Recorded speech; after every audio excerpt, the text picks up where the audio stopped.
morning. I would like to tell you about some thoughts I have on Epworth Church. Easter Sunday of 1946, Grandma and I were married. I didn't know anyone in the community, and I went to work and didn't learn anybody. So the week of 1947, Easter week, he said, "We're going to church Sunday." I said, "You can go. I don't know anybody." He said, "No." I said, "No, you go ahead." Just a day or two later, he said, "We're going to church Easter Sunday." I said, "No." I said, "I'll help your mom fix Easter dinner, and you go to church." "No, we're going together." He said, "I promised the Lord when I was in service, and I was in a foxhole, and I was scared, and I promised the Lord that He would let me live and go home, that I would go to church." He said, "You were going." I said, "That's it, I'm going." Well, we went, and I thought everything was going to be fine.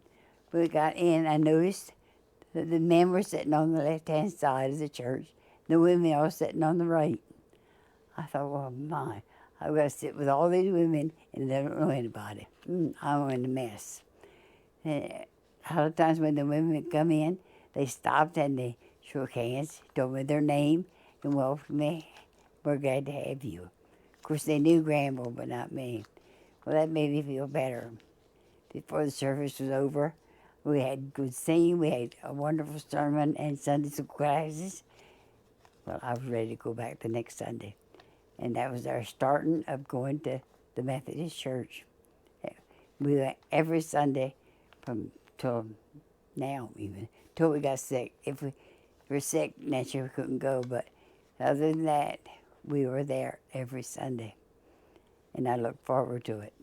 We would have had revival once a year, have different speakers, singers, and then after preaching, they would all go to the front of the church and have testimony meeting, the ones that wanted to go up. And there was always a good crowd up there, and someone gets so happy. And we had one elderly man, lived in this neighborhood. He would get so happy that he started walking and waving his handkerchief up over his head, and then he would shout, so happy.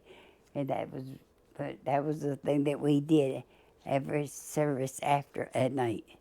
We went Sunday morning, Sunday night, and Wednesday night. And we always had testimony meeting after preaching, except the morning, of course. And we have had a lot of fellowship. It was good Christian fellowship. We were preparing the dinners. I remember when they were talking about building a new church, then they were going to have a vote for it, and they vote yes for the new or no. I think everybody voted yes, but 2 people, and I was one of them. No, I did not want a new church. Somebody asked me that later, said, "Why did you do that?" I said, "Well, this is my church. I love this church." I said, "If we get a new one, we cannot have communion every Sunday." They said, "Yes, we can." I said, "Okay." They kept talking. I said, "Okay, let's build a new church." And I've always been glad that we did. Of course, there was a lot of love and fellowship at Epworth. And I can say that we've got a love and fellowship at Central, and a wonderful minister. I always look forward to the signs that you put out that we love our minister. Well, I just love that. And as I say, that we love our minister and love everyone in church. And that's my prayer right now, to love everyone in church, and I do. We were saved the first time we went to church, and I've never been sorry. Wish everybody a happy 50th anniversary, and hope I can attend more of them. God bless. You're going to have a job straightening that out.